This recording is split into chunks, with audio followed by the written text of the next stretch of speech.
ओम शांति। बाबा हम सभी का जीवन योग युक्त बनाते हैं। योग एक बहुत ही विशाल सब्जेक्ट है, ये बहुत गुह्य विषय है। जब तक मनुष्य स्वयं अच्छा योगी न बने वो योग की सूक्ष्मता को समझ नहीं पाता। बहुत साल ज्ञान लेने के बाद, थोड़ा थोड़ा योग करने के बाद भी लोग पूछते ही रहते हैं योग के बारे में प्रश्न।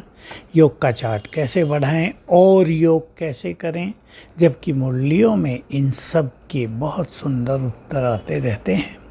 5 स्वरूपों का अभ्यास हमारी साधनाओं का एक मुख्य अंग है और वो बहुत ही सुंदर अभ्यास है। स्मृति स्वरूप होना ही योग युक्त होना है। 5 स्वरूपों में हमारी स्मृतियाँ ही तो समाई हैं। स्मृतियों को याद रखेंगे। स्मृति का अर्थ होता है जो कुछ बाबा ने हमें याद दिलाया है उसे हम याद रखेंगे तो मन भी शांत होगा, एकाग्रता बढ़ेगी, योग युक्त जीवन बनता जाएगा, संस्कार बदलते जाएंगे, मन श्रेष्ठ होता जाएगा, विचार महान होते जाएंगे, बुद्धि स्वच्छ होती जाएगी। अब विचार करें, आप स्वयं एक लिस्ट तैयार करना, बाबा ने हमें क्या क्या स्मृति दिलाई है। उसने पहले तो याद दिलाया तुम हो कौन और समझ अपने को क्या रहे थे।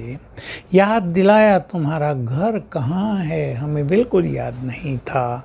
याद दिलाया तुम सृष्टि के आदि में पवित्र निर्विकारी देवी देवता थे।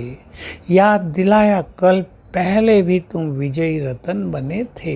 ये स्मृतियाँ हैं। हमें याद दिलाया जिनकी मंदिरों में पूजा हो रही है वो तुम ही हो। तो हमारे सारे स्वामान बाबा ने हमें याद दिलाए।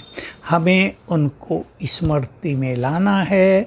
जितना जितना उनको बुद्धि में दोहराएंगे उसके नशे में रहेंगे, हमारा जीवन स्मृति स्वरूप होता जाएगा। स्मृति स्वरूप का अर्थ होता है जो चीज़ हम बार बार याद करते हैं वो हमारे जीवन में आती है, चेहरे पर आती है, हाव भाव में आती हैं, उसको कहते हैं स्वरूप बनना। जैसे आप बैठे हैं अपने घर में शांत में, कोई 5 साल पहले की घटना याद आ गई जिसमें आप बहुत आनंदित हुए थे, अचानक आपका चेहरा खिल जाएगा। तो स्मृति आई, चेहरे पर स्वरूप आ गया। कोई 2 साल पहले की दुख भरी घटना याद आ गई जिसमें आपको बहुत कष्ट हुआ था, आप दुखी हुए थे, तुरंत दुख चेहरे पर आ जाएगा। उसको कहते हैं स्मृति का स्वरूप बनना।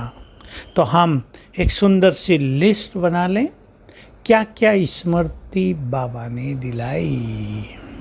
बच्चे तो मुक्त अवस्था में थे, मैं तुम्हें राजभाग्य देकर गया था, तुमने ऐसे ऐसे गंवा दिया, माया ने तुमको ऐसे ऐसे हरा दिया, इस कारण हराया है। अब इसको छोड़ के आत्मा होने का अभ्यास करो तो तुम्हारी विजय हो जाएगी। याद दिला रहा है बाबा, तुम कितने शक्तिशाली हो, तुम कितने महान हो, तुम्हारे अंदर कितनी पवित्रता छुपी हुई है, तुम इस सृष्टि के आधार हो, तुम अकेले नहीं है, अकेले नहीं हो, तुम्हारे ऊपर तो पूरा कल्प वृक्ष है, तुम सृष्टि के लिए बहुत जिम्मेदार हो।